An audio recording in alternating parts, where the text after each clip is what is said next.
ये हर एक फ़ील्ड्स के बारे में हम पढ़ेंगे अभी हर एक फ़ील्ड्स क्या काम करती हैं और अगर आपको मतलब नोट्स बनाने हैं या मतलब नोटबुक में लिखना है या वैसे नोटपैड में लिखना है तो आप वो लिखते रहना, ठीक है? हम एक-एक करके अब सारे फ़ील्ड्स के बारे में पढ़ेंगे, ठीक है? मैं स्क्रीन शेयर करता हूँ अरमान आप कोई नहीं स्टॉप कर दो स्क्रीन शेयरिंग।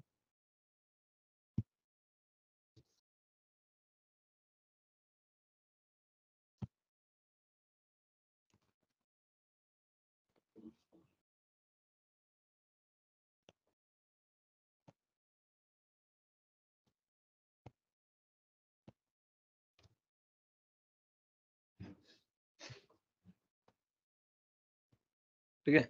जैसे लेट्स सपोज़ मैं 15 इंच लैपटॉप से स्टार्ट करता हूँ, ठीक है?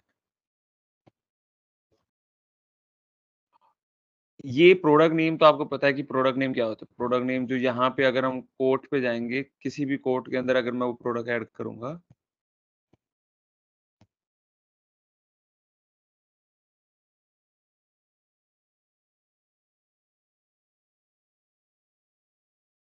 एक सेकंड ऐड प्रोडक्ट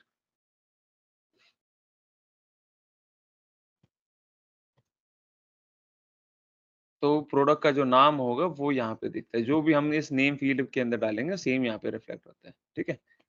दूसरा है laptop code. Laptop code uniquely हम क्या ये करते हैं कि हमें एक ऐसी फ़ील्ड बना रखी है जो हम यूनिकली आइडेंटिफ़ाई कर सकें, प्रोडक्ट कोड, ठीक है? वो होता है। जैसे यहाँ पे हम प्रोडक्ट कोड है ये लैपटॉप 15 कि 15 इंच लैपटॉप का हमने एक यूनिक भाई लैपटॉप 15 डाल दिया, ये कोड है प्रोडक्ट का और आगे हमने रूल्स वगैरह अप्लाई करने हैं या कहीं पे भी तो हम इस प्रोडक्ट कोड को यूज़ कर सकते हैं। हम हमारे रूल्स में to identify that product and जो भी हमें फंक्शनैलिटी लानी है उसके लिए, ठीक है? उसके बाद है ये एक्टिव चेकबॉक्स जैसे ही आप इसको अनचेक कर दोगे, मैं दिखाता हूँ, ये प्रोडक्ट अवेलेबल होगा ही नहीं, ठीक है?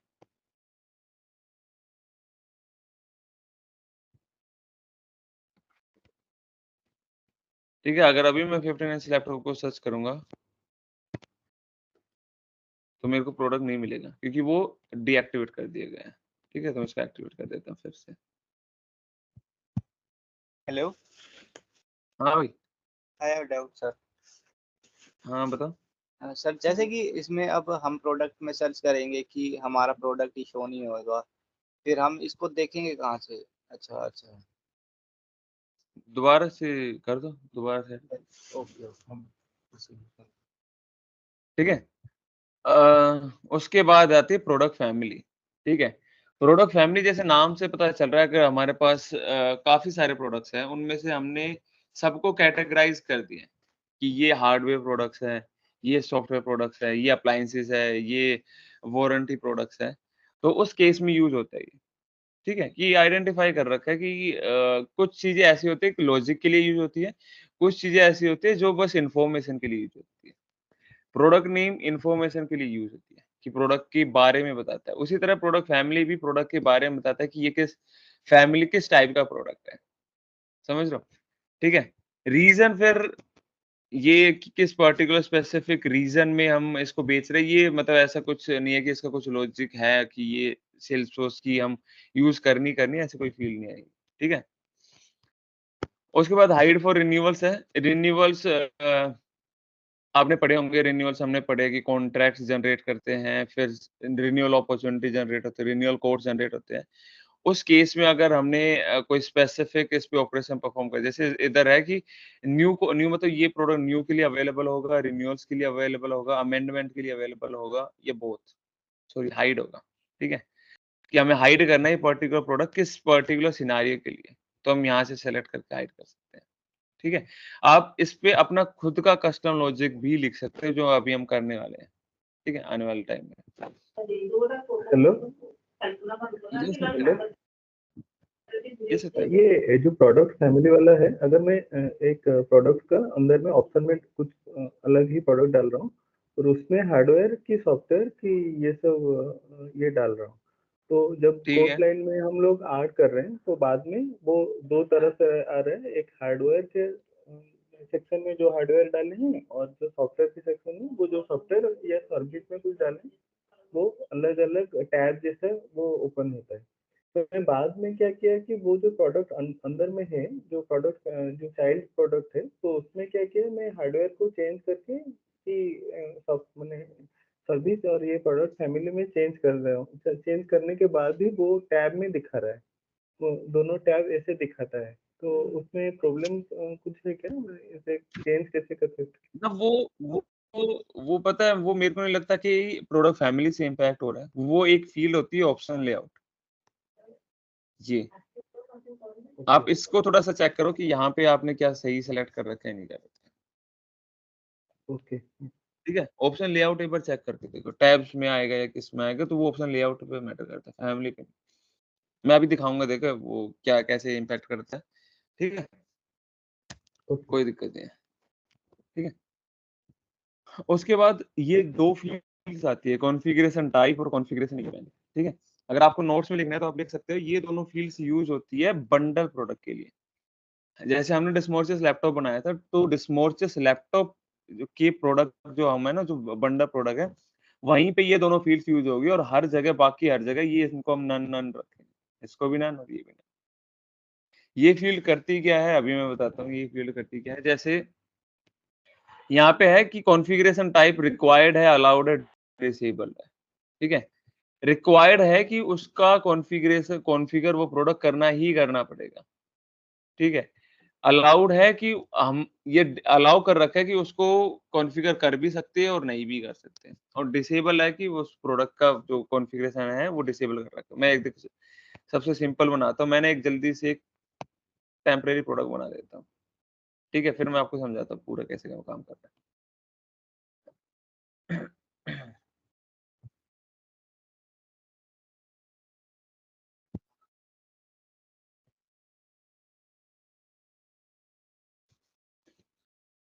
इसका नाम दे देता हूँ बंडल प्रोडक्ट और लैपटॉप। ठीक है? और सेव कर देता हूँ। और इसकी प्राइसिंग, तो आपसे इंटरव्यूज़ में ना कई बार पूछते हैं कि कोई प्रोडक्ट अगर कोटेशन पे नहीं आ रहा, कोट में हमें नहीं दिख रहा, तो उसके रीज़न क्या-क्या हो सकते हैं? तो उसमें एक रीज़न तो हमने अभी चेक किया कि वो एक्टिव नहीं है, तब नहीं आएगा। दूसरा क्या होता है कि प्राइस बुक एंट्री उसकी जनरेटेड नहीं है, तब नहीं आएगा। ठीक है? और तीसरा एक कंपोनेंट चेक बॉक्स होता है, उसके बारे में भी मैं आपको बताता हूँ।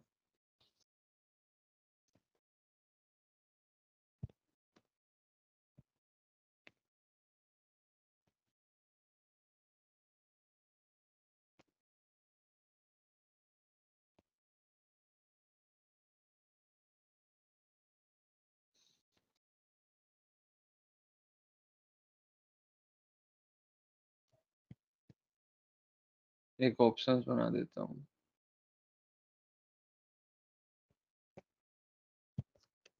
बस।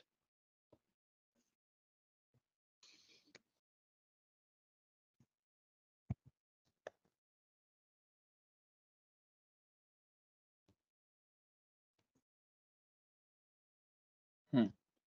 अभी देखो हमें ना 15 इंच लैपटॉप दिख रहा है यहाँ पे। ठीक है? जो मैंने इसका ये बंडल प्रोडक्ट फॉर लैपटॉप डाला है, जिसके अंदर 15 इंच लैपटॉप दिखता है। अभी 15 इंच लैपटॉप का कॉन्फ़िगरेशन टाइप अलाउड और इवेंट है ऑलवेज़। ये खुद में एक बंडल प्रोडक्ट है। ठीक है?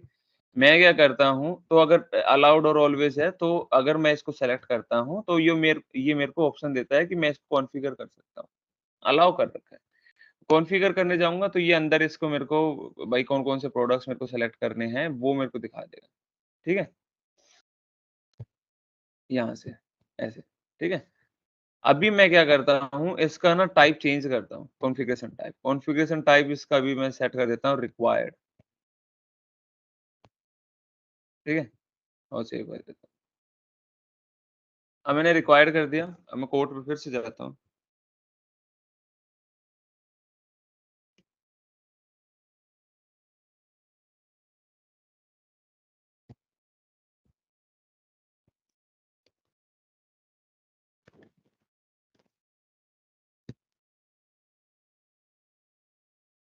ठीक है? अब मैं क्या कर रहा हूँ, अगर मैं जैसे ही इसको सेलेक्ट कर रहा हूँ ना, तो ये देखो रेड आ गया। रेड आ गया मतलब रिक्वायर्ड आ गया। मेरे को ये प्रोडक्ट कॉन्फ़िगर करना ही करना पड़ेगा। अगर मैं डायरेक्ट सेव करने जाऊँगा तो मेरे को करने ही नहीं देगा सेव। ये एरर आएगा कि सम और all option require further configuration, look for configuration item, next option that must be configure. तो मतलब मेरे को ये कॉन्फ़िगर करना ही करना पड़ेगा, क्योंकि इस प्रोडक्ट के ऊपर हमने कॉन्फ़िगरेशन टाइप डाल रखा है रिक्वायर्ड। ठीक है? तीसरा क्या होता है? तीसरा होता है डिसेबल। मैं इसको जाके डिसेबल करता हूँ। ठीक।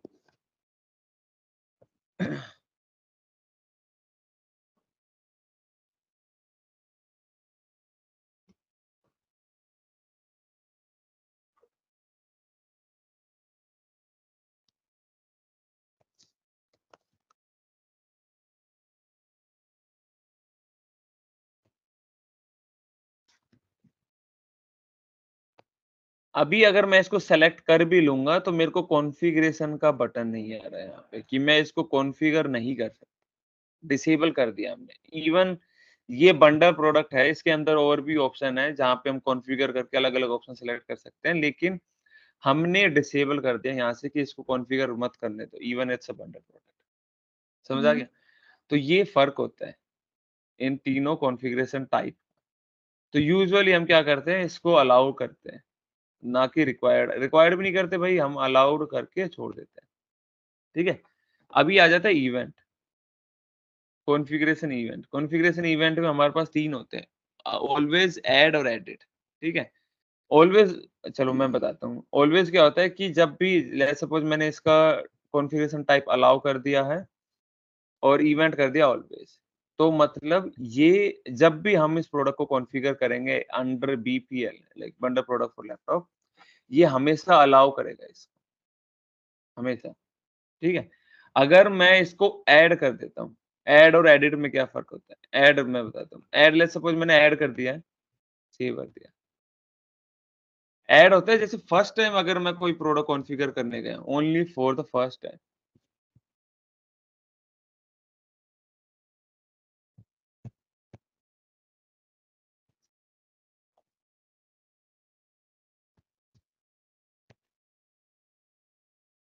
ओनली फर्स्ट टाइम जब मैं कॉन्फ़िगर करने गया, तब इसने मेरे को अलाउ कर दिया है कि जाके भाई अपना कोई भी ऑप्शन सेलेक्ट करना है, कर लो।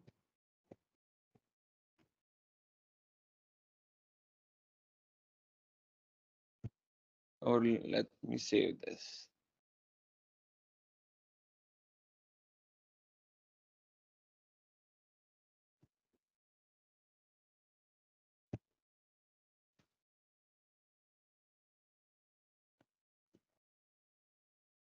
अभी रिफ्रेश करके देखते हैं। ठीक है? ऐड में क्या होगा कि फर्स्ट टाइम इसने मेरे को अलाउ कर दिया, अभी फिर से एडिट लाइन्स करते हैं।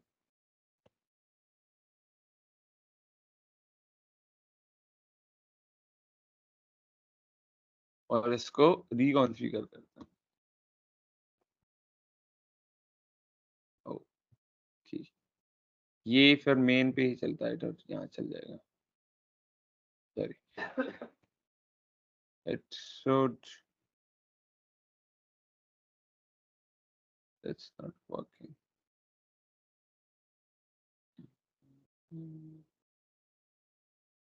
Use this command.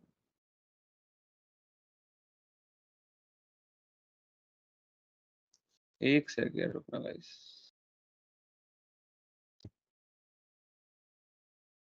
Minus what?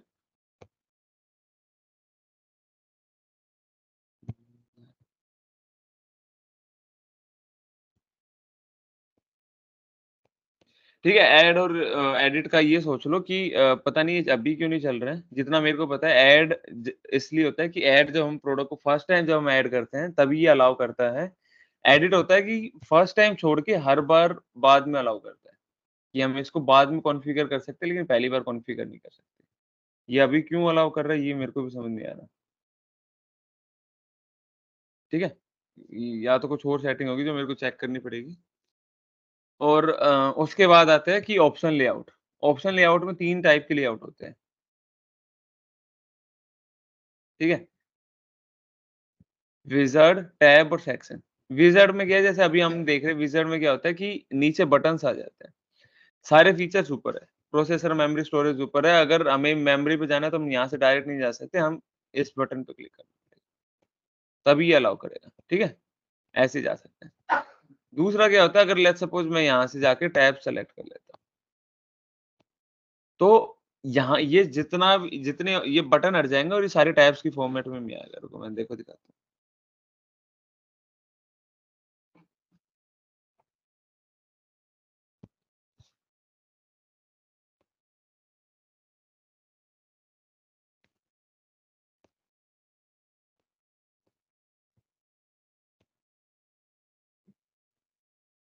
ठीक है? अभी वो नीचे बटन हट गया, अभी लेकिन हम यहाँ से ऐसे स्विच कर सकते हैं। ये होता है ऑप्शन लेआउट इन टैब्स, ठीक है? तीसरा ऑप्शन होता है सेक्शन।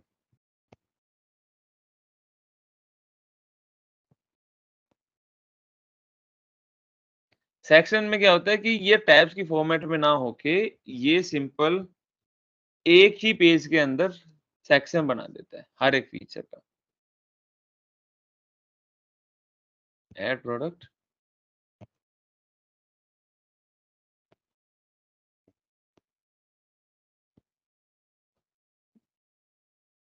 देखो अभी सारे पहले क्या हो रहे थे, पहले 1, 2, 3 टैब्स में आ रहे थे, अभी सारे फीचर्स एक ही पेज के अंदर आ गए लेकिन in different section.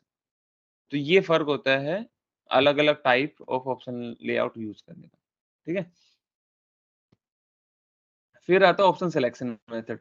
Option selection method क्या होता है कि जैसे यहाँ पे अगर आप देखोगे ना, तो य हम अब क्लिक करेंगे ना, तो ये ऑटोमैटिकली प्रोडक्ट सेलेक्ट हो जाता है। ऐड में क्या होता है, एक बटन आ जाता है, दिखाता हूँ।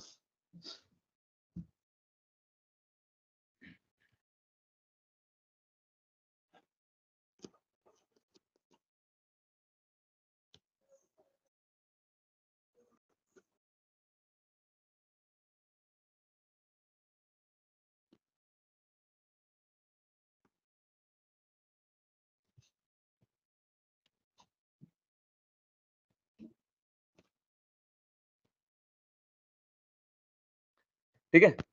अच्छा, ऐड ऑप्शन आ गया। यहाँ पे जाके फिर मैं ऐड कर सकता हूँ। फिर ऐड, अगर मेरे को ये नहीं चाहिए मैं डिलीट करूँगा, फिर ऐड ऑप्शन और फिर ये यहाँ दिखाएगा मेमोरीज़ का ऑप्शन, ऐड, ऐसे। उस पेज पे ना दिखा के ये हमें एक बटन देता है ऐड ऑप्शन के नाम से, जिसमें हम क्लिक करके कहीं और एक और पेज में जाते हैं जहाँ पे हमें सारे ऑप्शंस दिखते हैं और उनको हम सेलेक्ट कर लेते हैं, फिर वापस आ जाते हैं। स्टोरेज ये ऑप्शन है, ठीक है? तो ये फ़र्क है different different type of option selection method use करने का। मोस्टली ज़्यादा प्रोजेक्ट्स क्लिक ही यूज़ करते हैं, ऐड बहुत कम यूज़ करते हैं क्योंकि एक पेज भी हमें वो दिख रहे सारे तो वो ज़्यादा अच्छा है। मैं आपको क्यों बता रहा हूँ क्योंकि इन फ्यूचर आप जब किसी प्रोजेक्ट्स में काम करोगे तो वो रिक्वायरमेंट इसी हिसाब से देते हैं कि उनको सारे फीचर्स और सारे ऑप्शन एक पेज पे चाहिए या टैब्स की फॉर्मेट में चाहिए। वो हमें बस अपनी रिक्वायरमेंट बताते हैं, हमें पता होना चाहिए कि ये कैसे हम अचीव कर सकते हैं। तो उसके लिए हमें जितनी भी फ़ील्ड्स हैं, उन सारी फ़ील्ड्स के बारे में पता होना चाहिए कि कौन-सी फ़ील्ड क्या काम कर रही है। ठीक है? उसके बाद फिर आगे चलते हैं। Configuration code pattern, description pattern और कॉन्फ़िगर फॉर्म टाइटल ये पूरी एक क्लास लगेगी इसमें, क्योंकि ये थोड़ा-सा लेंथी है, ठीक है? इसमें बेसिकली काम क्या होता है जैसे बंडल प्रोडक्ट है, ठीक है? अगर थोड़ा रियल टाइम उसमें सोचे ना कि हम एक ऐसा प्रोडक्ट जनरेट कर रहे हैं जिसके मतलब एक पैटर्न जनरेट कर रहे हैं जिसके सेलेक्ट होने पे जैसे लेट्स सपोज़ ये इस 15 इंच लैपटॉप सेलेक्ट कर रहे हैं जिसमें हमने 2.2 गीगाहर्ट्ज़ ये ले लिया प्रोसेसर, रैम 8 जीबी और 256 जीबी एसएसडी ले ली, ठीक है? हार्ड डिस्क ले ली। अभी क्या हो रहा है जैसे मैं सेव कर रहा हूँ तो एक पैटर्न जनरेट होगा, जो इस 15 इंच लैपटॉप के लिए जनरेट होगा, ठीक है? वो पैटर्न क्या बताता है, वो पैटर्न जैसे हम ये डिटेल्स भेजेंगे शिपिंग वाले को या जहाँ पे सारे ये एक्चुअल प्रोडक्ट स्टोर है, उनको भेजेंगे। तो उस पैटर्न की हेल्प से वो लोग पता लगा लेंगे कि उनको एग्ज़ैक्ट कौन-सा प्रोडक्ट निकालना है, बस वो हेल्प करता है, समझ रहे हो? तो इसमें हम एक पूरी क्लास लेंगे, उसमें फिर मैं बताऊँगा पूरा ये क्या कैसे काम करता है, कैसे क्या चीज़ होती है, ठीक है? उसके बाद आगे चलते हैं। उसके बाद है सॉर्ट ऑर्डर। सॉर्ट ऑर्डर क्या होता है, जैसे यहाँ पे हम प्रोडक्ट सेलेक्ट करने जाते हैं, तो हमें ये एक सीक्वेंस में दिखते हैं। मतलब अगर हम चाहते हैं कि एक सीक्वेंस में दिखे सबसे पहले जैसे लेट्स सपोज़ बीपीएल प्रोडक्ट है, बीपीएल प्रोडक्ट हम चाहते हैं कि बीपीएल प्रोडक्ट ये 15 इंच लैपटॉप से पहले दिखे, ठीक है? तो हम बीपीएल और प्रोडक्ट का सॉर्ट ऑर्डर 10 डाल देते हैं, ठीक है? और 15 इंच लैपटॉप का डाल देता हूँ मैं 20,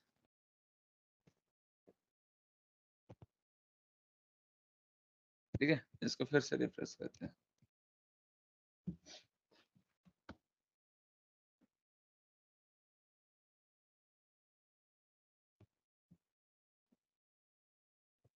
तो 15 इंच लैपटॉप सबसे ये बीपीएल प्रोडक्ट सबसे ऊपर दिख रहा है हमें, 15 इंच लैपटॉप दिख रहा है सेकंड नंबर पे, ठीक है?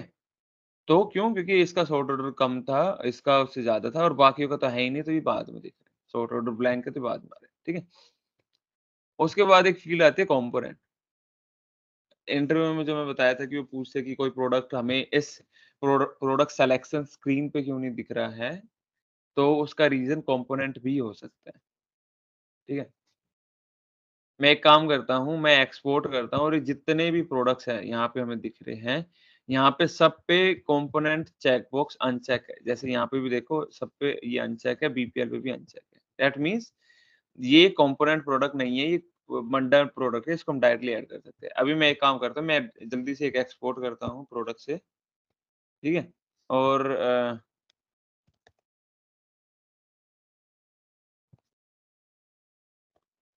इन सब को चेक कर देता हूँ। अभी फिलहाल के लिए सारे फ़ॉल्स होंगे।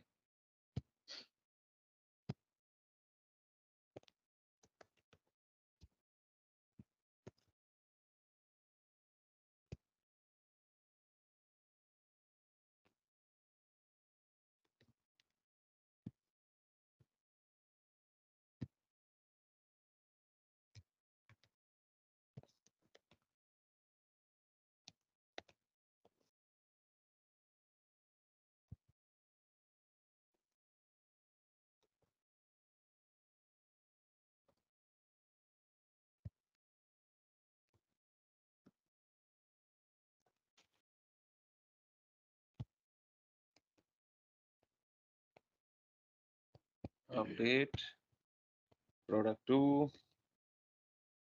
डेटा हमने बस सिंपल हर एक प्रोडक्ट पे जो कंपोनेंट फ़ॉल्स था उसको ट्रू कर दिया, ठीक है? अभी देखना, अभी क्या हो गया, अभी हमें इस प्रोडक्ट सिलेक्शन स्क्रीन पे एक भी प्रोडक्ट नहीं दिखेगा। क्यों? क्योंकि हमने वो कंपोनेंट को चेक कर दिया और उसको ट्रू मार्क कर दिया। अब मैं आपको बताता हूँ क्यों नहीं दिख रहा है, ठीक है? उस फ़ील्ड का क्या काम होता है। देखो, हमारे पास ना एक हिसाब से सोच लो कि 3 टाइप के प्रोडक्ट हैं।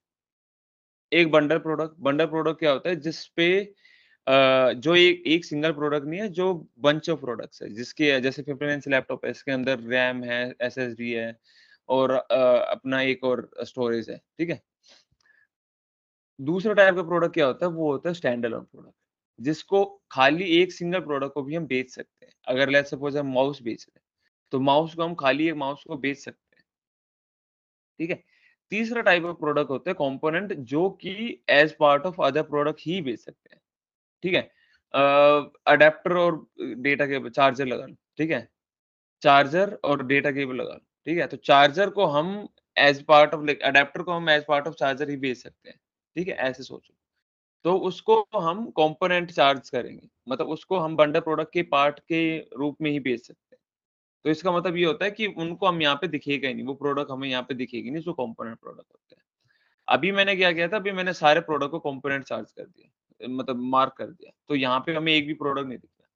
यहाँ पे बस 2 टाइप के प्रोडक्ट दिखते हैं, या तो वो बंडल प्रोडक्ट हो या फिर स्टैंड अलोन प्रोडक्ट और दोनों टाइप के प्रोडक्ट पे कंपोनेंट चेक बॉक्स अनचेक होता है, ठीक है? अभी मैंने चेक कर दिया था, तो अभी मैं फिलहाल के लिए इसको अनचेक कर देता हूँ, ठीक है? इधर भी और बीपीएल पे भी, ठीक है?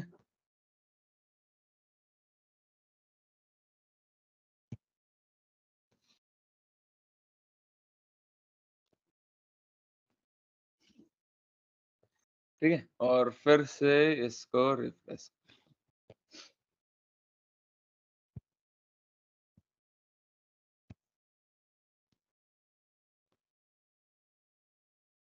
ठीक है? तो मेरे को ये 2 ही प्रोडक्ट दिख रहा है क्योंकि इन दोनों प्रोडक्ट पे ही मैंने कंपोनेंट को अनचेक कर दिया है, ठीक है? तो हमने पता लगा लिया कि कौन-कौन से रीज़न हो सकते हैं कि वो कोई प्रोडक्ट इस पेज पे क्यों नहीं दिख रहा है। तो एक रीज़न था कि प्रोडक्ट एक्टिव नहीं है, दूसरा क्या था कि उसकी प्राइस बुक एंट्री है नहीं जनरेट हुई, तीसरा क्या हो सकता है कि वो प्रोडक्ट कंपोनेंट माँग है, ठीक है? तो इस टाइप के क्वेश्चन पूछते हैं इंटरव्यूज़ में। आने वाले मतलब 1 महीने के अंदर आपको इन सारे क्वेश्चन की ही आदत डालनी है क्योंकि ये सारे क्वेश्चन ही आपसे पूछे जाएँगे इंटरव्यूज़ के अंदर, ठीक है? उसके बाद हम पढ़ते हैं प्राइसिंग मेथड क्या होता है। हमारे पास ना 4 टाइप के प्राइसिंग मेथड होते हैं। हम चारों टाइप के प्राइसिंग मेथड की अभी प्रैक्टिस करेंगे, ठीक है? सबसे पहले होता है लिस्ट। लिस्ट प्राइसिंग मेथड में क्या होता है, जो भी आपने प्राइस बुक एंट्री जनरेट की है, जैसे मैंने इस पे प्राइस बुक एंट्री जनरेट की है व 1500 तो जब भी हम इस प्रोडक्ट को कोर्ट में ऐड करेंगे, तो यहाँ पे 1500 दिखाएगा। तो दूसरे टाइप का प्राइसिंग मेथड क्या है? दूसरे टाइप का प्राइसिंग मेथड होता है कॉस्ट, ठीक है? Cost select. जैसे मैंने कॉस्ट सेलेक्ट करी, मेरे को इसके अंदर कॉस्ट की प्राइसिंग बनानी पड़ेगी। तो कॉस्ट की प्राइसिंग बना रखी है 1350 ठीक है? मैं इसको रिफ्रेश करता हूँ।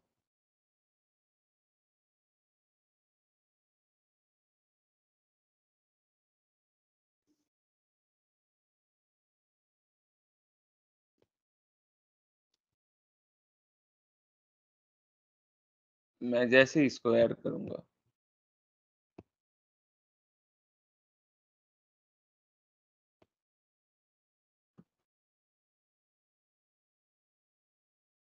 एक सेकंड ये रिफ्लेक्ट नहीं हुआ क्या?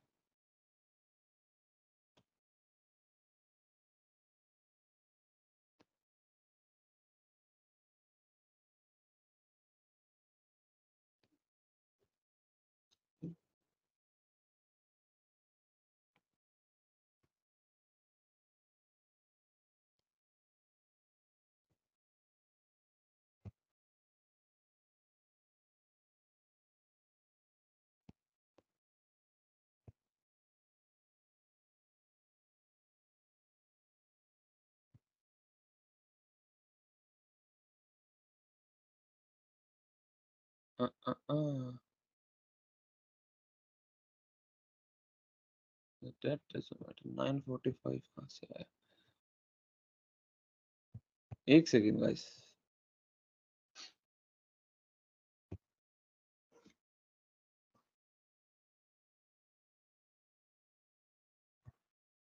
प्राइसिंग मेथड कॉस्ट इज़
$945 कहाँ से आया?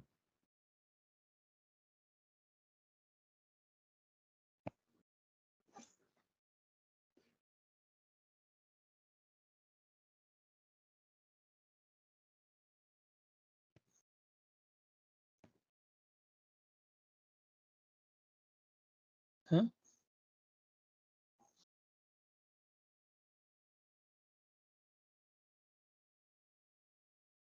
10 डिस्काउंट स्केड्यूल्स अभी डिस्काउंट स्केड्यूल्स रह रहे हैं ना।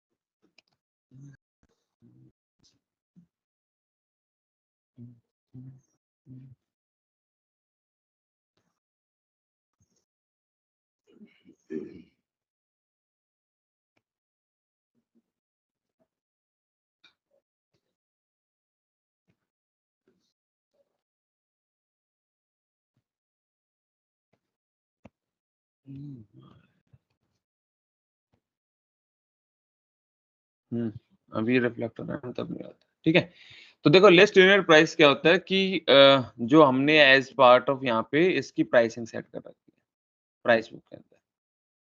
ठीक है, ये होता है लिस्ट यूनिट प्राइस। ठीक है, फिर हमने क्या सेट किया है, हमने सेट किया कि इसका प्राइसिंग मेथड है कॉस्ट। ठीक है, और इसके अंदर हमने कॉस्ट के रिकॉर्ड जनरेट किया है जिसमें हमने 1350 डाला है। तो ये लिस्ट यूनिट प्राइस भी दिखाएगा लेकिन नेट टोटल जो काउंट होगा वो होगा कॉस्ट के बेसिस पे, जो कि हमने 1350 डाल लिया। लेट्स सपोज मैं इसको एडिट करता हूँ और इसको कर देता हूँ 1000 रुपये।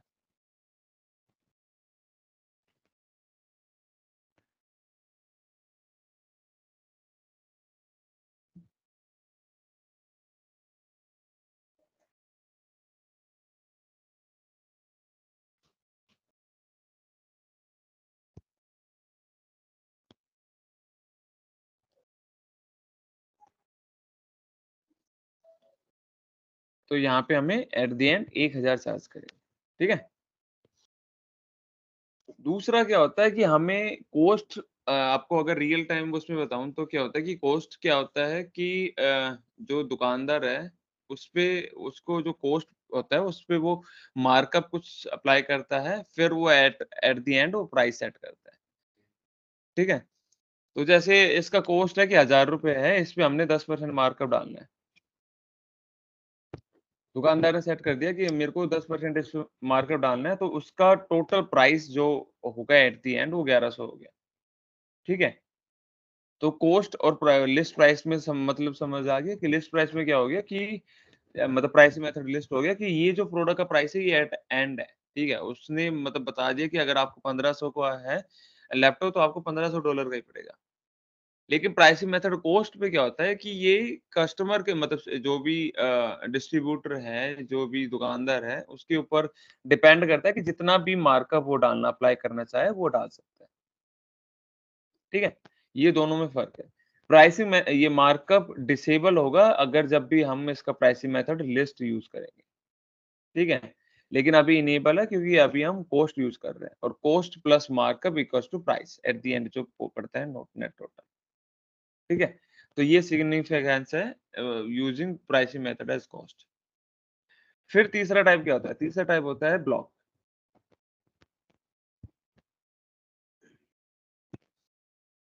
इस ब्लॉक में क्या होता है? इसमें ना हम टीएस बनाते हैं। टीएस बनाते हैं ब्लॉक प्राइस बुक उसके ब्लॉक रिलेटेड लिस्ट के अंदर। आप यहाँ दिख रहे हैं ब्लॉक्स? मैं इस पे न्यू जनरेट करता हूँ, ठीक है? मैं क्या बता रहा हूँ सिस्टम को कि अगर लोअर बाउंड 1 हुआ और अपर बाउंड हुआ 10 तो उसका प्राइस चार्ज करो 1000, ठीक है? अगर हम कोई प्रोडक्ट बेच रहे हैं, हम ये 15 इंच लैपटॉप बेच रहे हैं और अगर उसकी क्वांटिटी 1 से लेके 10 के बीच में पड़ रही है, तो उसका प्राइस चार्ज करो 1000, ठीक है? हाँ, लेकिन अगर उसकी एक सेकंड, क्वांटिटी है बेसिकली क्वांटिटी। अगर उसकी क्वांटिटी लाइज़ कर रही है 11 से, lower bound is 11 and upper bound is 20 तो हम उसको चार्ज कर रहे हैं 800, ठीक है? सिमिलरली सॉरी ये लोअर बाउंड 10 आएगा, ठीक है। मतलब बेसिकली जहाँ पे दूसरा एंड ये वाला एंड हो रहा है ना, जैसे 1 to 10, तो दूसरे वाला 10 से स्टार्ट होगा। इसमें क्या होता है कि 1 to 9 इसके अंदर आएगा, 10 जाएगा दूसरे वाले के अंदर, और इसी तरह ये 10 to 19 इसके अंदर आएगा, 20 जाएगा तीसरे के अंदर। ठीक है, अभी इसका एक बार हम टेस्ट करके देखेंगे, फिर पता चलेगा। 20 प्लस कि अगर 20 से ऊपर अगर आप कुछ भी ले रहे हो, तो हम इसमें अपर बाउंड नहीं डालते, तो हम उसको चार्ज करेंगे 500 इस प्रोडक्ट का, सेम प्रोडक्ट का। ठीक है, अभी चलते हैं कोड पे और इसको रिफ्रेश करते हैं।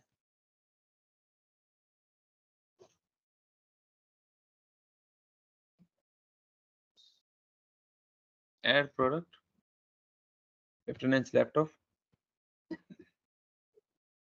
And save.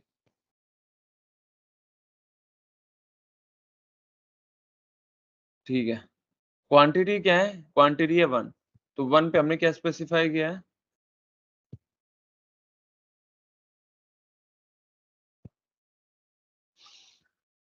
वन पे स्पेसिफाई किया है कि 1 to 10 प्राइस होगा 1000। अभी इसकी मैं ना 12 करता हूँ,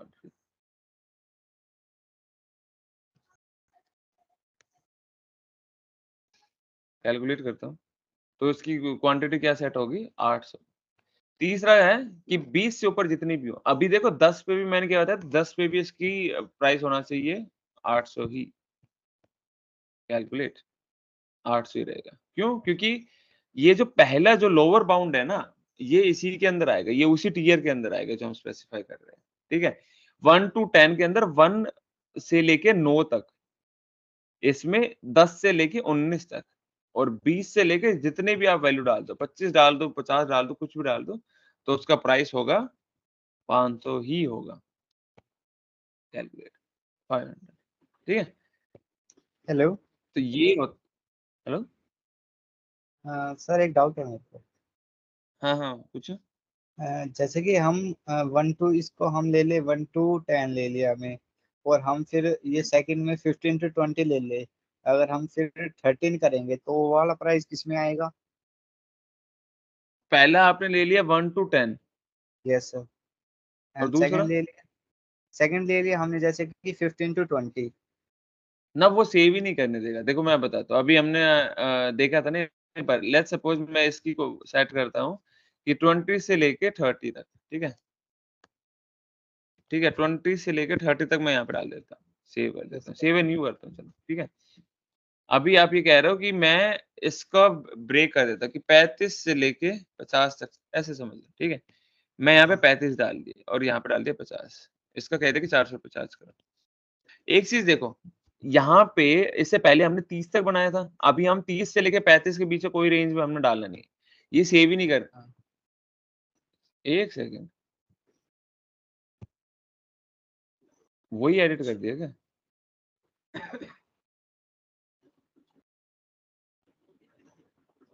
अरे सॉरी सॉरी सॉरी, न्यू, मैं प्रोडक्ट लिंक नहीं किया था। 35 से लेके 50 तक, ठीक है। लोअर बाउंड ने 35 डाल दिया है, अपर बाउंड डाल दिया 50, और प्राइस कह दिया कि 400 रुपये चार्ज करो, सेव करते हैं। ये एरर देगा कि lower bound of block 4 must equal to the upper bound of previous block. तो अगर बीच में गैप है ना, तो ये सेव ही नहीं करने देगा, अच्छा। ये इसका फायदा है, ठीक है। और जब भी हम ये ना बेस्ट प्रैक्टिसेस माने जाते हैं कि हमें हमेशा जब भी लास्ट जो बना रहे हैं, लास्ट जो टियर बना रहे हैं, उसमें अपर बाउंड हमें ब्लैंक ही रखना चाहिए। इससे ऊपर कितनी भी वैल्यू ले हो आप, उसका हम इतना ही चार्ज करेंगे। तभी मैंने थर्ड ईयर के लिए अपर बाउंड ब्लैंक रखा था ब्लैंक। कि 20 से लेके 200 तक, 2000 तक आप कितने ले लो, हम 500 रुपए ही चार्ज करेंगे, ठीक है। यस। हाँ, एक और चीज है कि जैसे अभी मैं जैसे यहाँ पे कुछ भी चेंज कर रहा हूँ ना, 15 कर रहा हूँ, तो मेरे को कैलकुलेट बटन पे क्लिक करना पड़ रहा है, ठीक है, तभी प्राइस रिफ्लेक्ट हो रहा है। आप पैकेज सेटिंग पे जाके, प्राइसिंग एंड कैलकुलेशन पे जाके इमीडिएट कैलकुलेट इमीडिएटली को चेक करके सेव कर दो। अभी देखना क्या होगा। जैसे मैंने ये कर दिया ना, अभी मैं इसको रिफ्रेश करता हूँ, तो जैसे ही मैं यहाँ पे कोई चेंजेस करूँगा, ऑटोमैटिकली वहाँ रिफ्लेक्ट हो जाएगा। मेरे को दोबारा से कैलकुलेट बटन पे क्लिक करने की ज़रूरत नहीं पड़ेगी। तो ये ऐसे है कि ये सेल्सफोर्स सीपीयू के अंदर फीचर्स बहुत सारे हैं, हमें सारे जितने फीचर्स याद हो सकते हैं, हमें याद रखने चाहिए। ठीक है? मैं यहाँ पे क्या सेव कर सेलेक्ट कर देता हूँ और सेव कर देता हूँ। ठीक है? इसका मान लो मैंने 12 सेट कर 13 सेट कर तो ऑटोमैटिकली यहाँ रिफ्लेक्ट हो रहा है। मेरे को उस बटन पे क्लिक नहीं करना पड़ रहा कि उसको जाके कैलकुलेट करो। 25 करा देखो 800 अभी 800 से ऑटोमैटिकली 500 हो गया। इमीडिएटली कैलकुलेट हो रहा है। ठीक है? तो ये पैकेज सेटिंग पे जाके सेल्सफोर्स के पैकेज सेटिंग पे कैसे जाना है, जैसे आप सेटअप पे जाते हो, गो टू सेटअप, फिर यहाँ पे आपको सर्च करना है इंस्टॉल्ड पैकेजेस, इंस्टॉल पैकेजेस पे जाके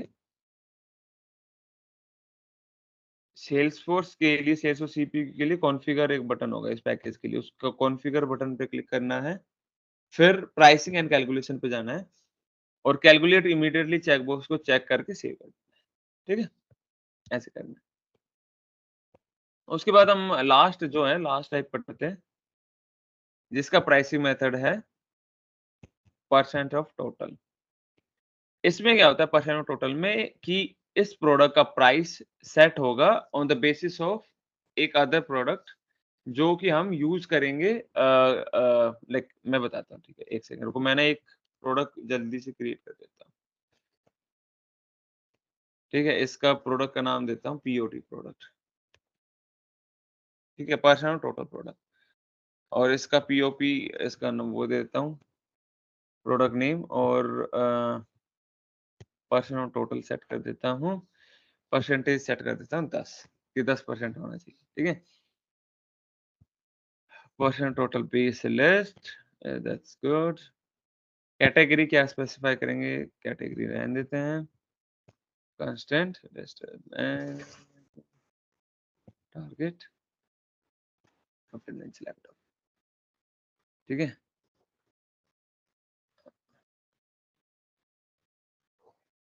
और इसको लिंक कर देते हैं जल्दी से अपने 15 इंच लैपटॉप के साथ।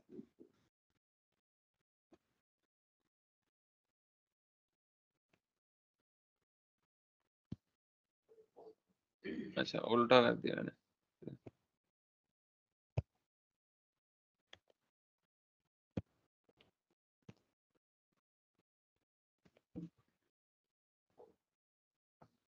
आप बिना फीचर के भी ऑप्शन बना सकते हो, ऐसा ज़रूरी नहीं कि फीचर होना ही होना चाहिए।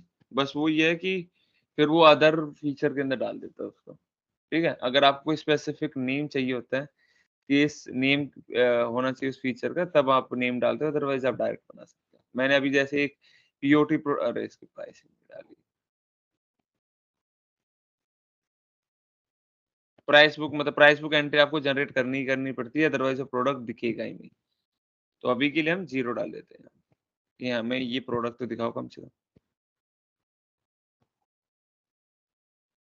ठीक है?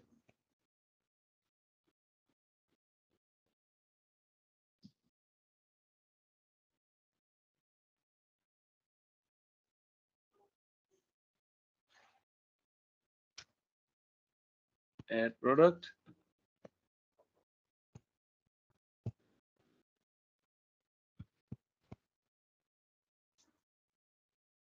ठीक है? तो ये अदर ऑप्शन बना दिए इसने सिस्टम ने ऑटोमैटिकली कि हमने फीचर का कोई नाम नहीं दिया, तो इसने अदर ऑप्शन बना के कर दिया। मैं इसको सेलेक्ट कर देता हूँ, सेव कर देता हूँ। आपने एक चीज़ देखी थी कि हमने इस प्रोडक्ट की प्राइसिंग डाली है 0 प्राइस बुक के अंदर, ठीक है? इस प्रोडक्ट का प्राइसिंग मेथड डाला है परसेंट ऑफ टोटल और परसेंट ऑफ टोटल हम डाल दिया कि इस 15 इंच लैपटॉप का जो भी प्राइस होगा उसका 10% चार्ज करो, ठीक है? इस प्रोडक्ट का 15 इंच लैपटॉप का प्राइस है 1000 1000 का 10% हो गया इस पे और वो हम चार्ज कर रहे हैं पीओटी प्रोडक्ट के लिए। तो ये हो गया 4th type of pricing method, percent of total. Normally हम ये प्रोडक्ट ना सपोर्ट प्रोडक्ट जो होते हैं ना, हमने एक सपोर्ट प्रोडक्ट बना दिया है, उस सपोर्ट प्रोडक्ट को हम अलग-अलग प्रोडक्ट्स के साथ बेच रहे हैं, ठीक है?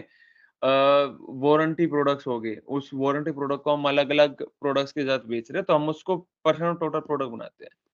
अब जैसे एक चीज़ देखो, अगर मैं आईफ़ोन की वारंटी दे रहा हूँ और एक जगह मैं नॉर्मल कोई मोटोरोला का कोई फ़ोन ले लो, उसकी कोई वारंटी दे रहा हूँ।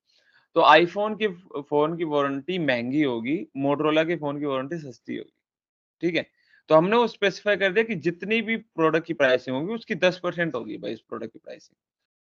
मान लो भाई 15 इंच लैपटॉप की प्राइसिंग है 1000, तो पीओटी मतलब वारंटी है उसकी 10%, ठीक है? तो इसलिए हम यूज़ करते हैं कि चौथे टाइप ऑफ प्राइसिंग मेथड, जो कि होता है परसेंट ऑफ टोटल। कहाँ गया? ये रहा, ठीक है? तो आज के लिए हम इतना ही करेंगे। तो मैंने जितनी भी फ़ील्ड्स अभी कराई है, तो आप इन सारे फ़ील्ड्स को एक-एक बार एक बार ट्राई करके देखना अपनी खुद की org में, ठीक है?